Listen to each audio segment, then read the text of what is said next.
In this presentation, I will explain what happens with your current financial aid after you drop all of your classes before the end of the payment period or semester.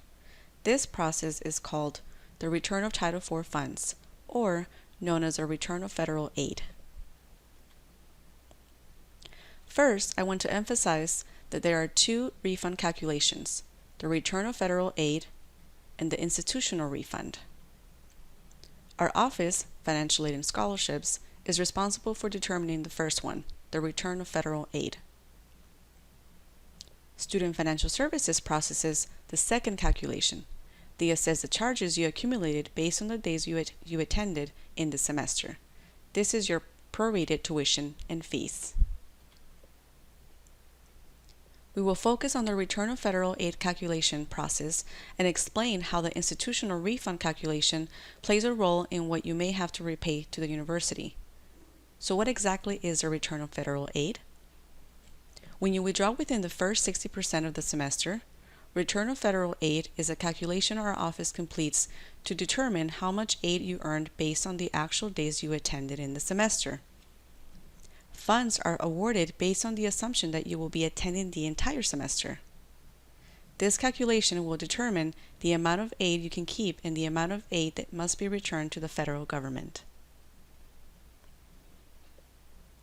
During the first 2 weeks of the semester, you may drop your classes using the self-service registration on your MyCSULB Student Center. Starting the third week and until week 12, you file a withdrawal by completing the online withdrawal request on MyCSULB Student Center. Once your withdrawal request has been approved, our office will be notified of your last day of attendance.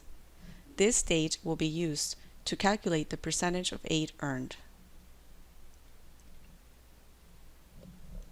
What aid gets recalculated? Federal funds include direct unsubsidized loan, direct subsidized loan, Perkins loan, plus loans like the Graduate Plus and the Parent Plus loan, the Federal Pell Grant, and the Federal Supplemental Educational Opportunity Grant. When financial aid is being reduced or canceled, we always start with loans if you borrow any, then make our way to the grants. Financial aid that is not part of the recalculation includes state grants. This is a Cal Grant A and B, California Chafee Grant, Middle Class Scholarship, CSULB grants, which includes State University Grant and the EOP Grant, and finally, other external or CSULB scholarships. Even though these programs are not part of the recalculation, grants that are meant to pay for tuition, such as Cal Grants or the State University Grant, will get reduced based on the fees assessed by Student Financial Services. This is the institutional refund calculation that I mentioned earlier in the presentation. For example, if your full-time tuition is $2,871 and the university determines your prorated tuition is now $1,500, the State University Grant will reduce from $2,871 to $1,500 to match that of your new tuition amount. The calculation is completed using a federally prescribed formula that is built into our student administration software. Once we determine how much aid you earned, we proceed with adjusting your financial aid. First, we will reduce or cancel aid that was not earned. Then, we will return the unearned aid to the federal government. A financial aid staff member will send you an email to the email address listed on your most recent FAFSA. It will have details on the adjustments of your aid and the percentage you earned.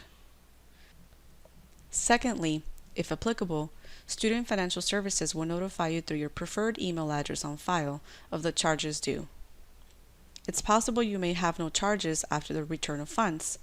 This is because you may have eligibility for state, CSULB grants, or scholarships, which, as discussed earlier, are not subject to the calculation. In rare instances, a student may receive an actual refund if the federal refund calculation and prorated tuition charges are less than the financial aid earned. What happens if you owe a repayment? You must pay the balance in full as soon as it's posted. You can do so by logging into your MyCSULB Student Center and clicking on the Make a Payment link under the Finances section, or by visiting the cashier's windows located in Brotman Hall first floor. You will not be eligible for further financial aid and not allowed to enroll in any future semesters or access university services until the payment has been made or a payment arrangement has been done with Student Financial Services. For the complete policy, visit our website csulb.edu/financial-aid. Hover over the Resources tab and select Understanding Return of Federal Aid Due to Withdrawals. You can always get in touch with us by phone at 562-985-8403 or by submitting a ticket inquiry on our website csulb.edu/financial-aid. If you have general questions, you can meet with our Enrollment Services Intake Specialist at the intake windows on the first floor of Brotman Hall.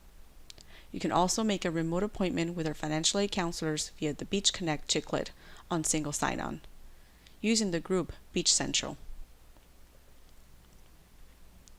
Thank you.